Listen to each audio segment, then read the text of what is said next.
अथ सत्यार्थ प्रकाश अष्टम समुल्लास। अब हमारा स्वाध्याय का क्रम आगे बढ़ता है। आज नौवां नास्तिक कहता है कि स्वभाव से जगत की उत्पत्ति होती है। जैसे पानी अन्न एकत्र हो सड़ने से कृमि उत्पन्न होते हैं और बीज पृथ्वी जल के मिलने से घास वृक्षादि और पाषाण आदि उत्पन्न होते हैं। जैसे समुद्र वायु के योग से तरंग और तरंगों से समुद्र फेन, हल्दी चूना और नींबू के रस मिलाने से रोरी बन जाती है, वैसे सब जगत तत्वों के स्वभाव गुणों से उत्पन्न हुआ है। इसका बनाने वाला कोई भी नहीं, ये नास्तिक कहता है। और अच्छा बोल रहा है, देखिए बढ़िया लग रहा है, जिसे बोल रहा है वो सही लग रहा है। अब इसका उत्तर कैसे देंगे स्वामी जी, वो भी हम देखेंगे। तो ये तो कहता है कि जैसे कि पानी अन्न सब एकत्र होते हैं, मिल जाते हैं पानी और अन्न आदि, तो उसमें कृमि उत्पन्न हो जाते हैं। ऐसे पृथ्वी जल बीज ये सब इकट्ठा होने से मिलने से घास फूस पैदा हो जाते हैं और चूना और नींबू को मिलाने से रोली बन जाती है। रोली को हमने रोली कहा है, रोली बन जाती है। कुमकुम बोलते हैं, कंकु बोलते हैं कोई कोई। और समुद्र वायु के योग से तरंग उत्पन्न होता है, तरंग से समुद्र फेन उत्पन्न होता है। हाँ, हल्दी चूना और नींबू से रोरी बन जाती है। तो इसी प्रकार से जगत भी अपने आप बन गया है, कोई इसको बनाने वाला नहीं है। ये प्रश्न किया नास्तिक ने। तो स्वामी जी क्या उत्तर देते देखिए कि जो स्वभाव से जगत की उत्पत्ति होवे तो विनाश कभी न होवे, और जो विनाश भी स्वभाव से मानो तो उत्पत्ति न होगी। जो दोनों स्वभाव युगपत मान साथ साथ द्रव्यों में मानोगे तो उत्पत्ति और विनाश की व्यवस्था कभी न हो सकेगी, और जो निमित्त के होने से उत्पत्ति और नाश मानोगे तो निमित्त को उत्पत्ति और विनाश होने वाले द्रव्यों से पृथक मानना पड़ेगा। जो स्वभाव ही से उत्पत्ति और विनाश होता तो एक ही समय में उत्पत्ति और विनाश का होना संभव नहीं। जो स्वभाव से उत्पन्न होता तो इस भूगोल के निकट में दूसरा भूगोल चंद्र सूर्य आदि उत्पन्न क्यों नहीं होते, और जिसके योग से जो उत्पन्न होता है वह ईश्वर के उत्पन्न किए हुए बीज अन्न जल आदि के संयोग से घास वृक्ष और कृमि आदि उत्पन्न होते हैं, बिना उनके नहीं।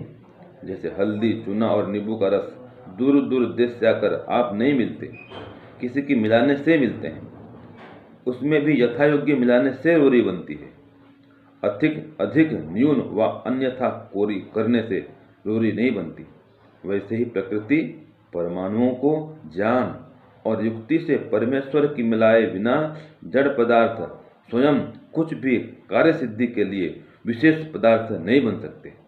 इसलिए स्वभाव आदि से सृष्टि नहीं होती, परमेश्वर की रचना से होती है। ये स्वामी जी ने उत्तर दे दिया। तो स्वामी जी ने स्पष्ट कर दिया, देखो जैसे हल्दी चूना नींबू इनके मिलने से रोली बन जाती है। उनका अपने अपने रोली मिल जाती है, नहीं बन जाती, मिलाना पड़ता है हल्दी को चूना को नींबू को। अपने आप कोई हल्दी आ जाए चूना आ जाए और बन जाए ऐसा नहीं होता है। वो भी सही मात्रा में मिलाएंगे तो बनेगा, जो नहीं बन सकता है कोई पदार्थ। ऐसे ही ईश्वर के उत्पन्न करने से ही जल आदि के संयोग से ये वृक्ष और कृमि आदि उत्पन्न होते हैं। विधिवत बीज को बोना पड़ता है, और जो बथुआ आदि उत्पन्न होते हैं इस काल में, वो भी धरती में बीज गड़े होते हैं, फिर हवा पानी अनुकूल होने से वो फिर अंकुरित होते हैं। ये सब परमात्मा की व्यवस्था से है, अपने आप कुछ भी नहीं है। तो स्वभाव से जगत की उत्पत्ति अगर होती तो विनष्ट भी कभी जगत नहीं होता। जिसकी उत्पत्ति का कोई कारण नहीं है उसका नाश भी होना संभव नहीं है। और अगर उत्पत्ति और विनाश साथ साथ मानेंगे, मान लीजिए, तो व्यवस्था नहीं बनेगी। और अगर अपने आप उत्पत्ति होती हो तो आज भी कोई उत्पत्ति होनी चाहिए ना, कोई नए नए सूर्य चंद्र बनने चाहिए। इस ब्रह्मांड के पास में एक ब्रह्मांड और होना चाहिए, तो अपने आप अगर होता तो जैसा ये भूगोल है, ये पृथ्वी है, एक पृथ्वी और पास में आ जाए तो अपने आप इससे नहीं होता है।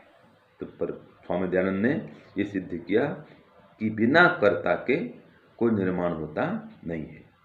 जैसे मकान बिना बनाए नहीं बनता, इस प्रकार से संसार भी बिना बनाए नहीं बन सकता।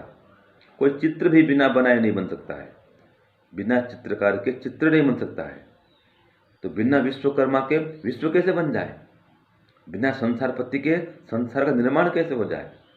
तो वही संसारपति, वही विश्वकर्मा एक है, ओम परमात्मा, जिसके बनाने से ये संसार बनाता है, बनता है। अपने आप संसार नहीं बनता है। तो ये स्वामी जी ने उनको उत्तर दे दिया नास्तिक को। ओम शांति, ओम शांति।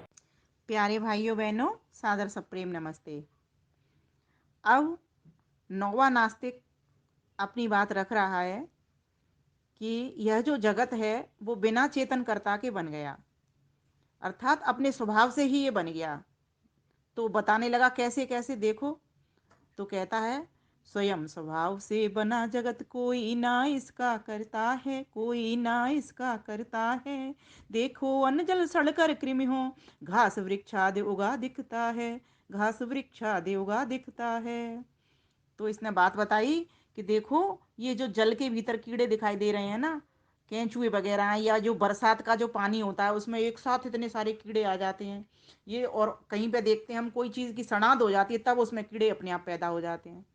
ठीक है। तो ये सब स्वाभाविक गुण हैं इनकी चीज़ों के, वस्तुओं के, उनके कारण, जैसे जल का, अन्न का, इनके स्वाभाविक गुण हैं। और ये परस्पर मिलते हैं तो कीड़े भी पैदा हो जाते हैं। और घास वृक्षादि, अर्थात जैसे कहीं कहा ना गेहूं के साथ बथुआ पैदा हो गया है, या और भी कहीं देखा होगा बिना उगाए ही बहुत सारे वृक्ष फल फूल उगे आते हैं। कैसे होते हैं ये? तो वो ये कह रहा है, बात तो सही है, उसकी बात में दम है। लेकिन फिर महर्षि दयानंद सरस्वती इसका उत्तर भी बहुत ही अच्छा देंगे। अभी दो बातें और वो कहता है कि जैसे हवा वेग मिल सागर लहर तरंगे उठती हैं, हल्दी चूना नींबू मिल रोली रक्त वर्ण में बदलती है, रोली रक्त वर्ण में बदलती है। देखो, आपने देखा होगा सागर में ये लहरें उठती हैं, तरंगें उठती हैं, ये अपने आप ही तो उठती हैं। स्वाभाविक गुण है पानी का, पानी के साथ हवा मिलती है तो ऊपर को उठ जाता है पानी। और इसी प्रकार से देखो, हल्दी चूना नींबू तीनों मिल जाते हैं तो रोली जैसा लाल रंग बन जाता है उसका। तो ये तो अपने आप ही हो रहा है ना, ये सब कुछ तत्व आपस में मिल रहे हैं और बन जाता है। वैसे सब जग स्वाभाविक तत्वों के गुण से बनता है, बनाने वाला कोई नहीं, जग में ये होते दिखता है। एकदम ठीक। ये मन के भीतर हमारे भी प्रश्न आते हैं कि अपने आप भतुआ खड़ा हो जाता है, कैसे खड़ा हो जाता है? और बहुत सारे और भी देखे हैं हमने, बहुत सारी चीजें अपने आप उग आती हैं बिना उगाए ही। मान लीजिए हम, अब गेंदे का मैंने अभी एक पेड़ लगाया था तो वहां पर गेंदा उग आया और साथ में एक घासी और कोई खड़ी हो गई। वो किसने लगाई थी? हमें पता नहीं चलता है। जरूर उस मिट्टी के भीतर कोई ना कोई घास का भी पौधा होगा जो दिखा नहीं होगा, वो छोटा होगा। और एक एक बार तो ऐसा देखा था मैंने, एक पौधा लगाया गुलाब का और उसमें 3 पौधे और साथ में उग गए। तुलसी के भी बीज कहीं से आ गए उसमें होंगे, हो सकता है। क्योंकि बिना बीज के, बिना किसी कारण के कोई और 2-3 चीजें उपज ही नहीं सकती। वो हमें पता नहीं चलता है। बस यही ठीक बात यहाँ पर भी हो रही है। वैसे सब जग स्वाभाविक तत्वों के गुण से बनता है, बनाने वाला कोई नहीं, जग में ये होते दिखता है। तो उत्तर सिद्धांति देता है, यदि स्वभाव से जगत हो निर्मित तो विनाश फिर कभी न हो, तो विनाश फिर कभी न हो। यदि स्वभाव से विनाश जानो तो उत्पत्ति भी न हो। भाई एक बार बन गया, बन गया, अब बिगड़ना किस लिए? कोई चीज या फिर बिगड़ गई तो फिर बनना किस लिए? लेकिन उसी काल पर, उसी तरीके से, उन्हीं तत्वों से, उसी ढंग से, एक ही क्रम से, बुद्धि पूर्वक, विचार पूर्वक पूरी सृष्टि बन रही है। और उन्हीं बीजों से उसी तरह के वृक्ष बन रहे हैं। ये हम देख रहे हैं। उसी तरह मनुष्य जाति से मनुष्य पैदा हो रहे हैं, पशुओं से पशु पैदा हो रहे हैं।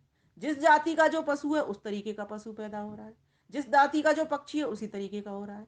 अगर ये सब कुछ अपने आप होता तो इस प्रकार की व्यवस्था जो दिखाई दे रही है वो दिखाई ही नहीं देती, सब कुछ अव्यवस्थित हो जाता।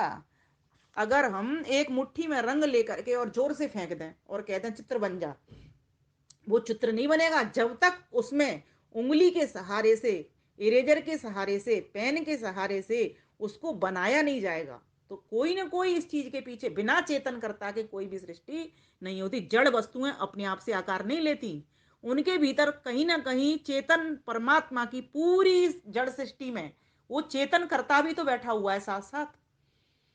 ये हम क्यों भूले हुए हैं?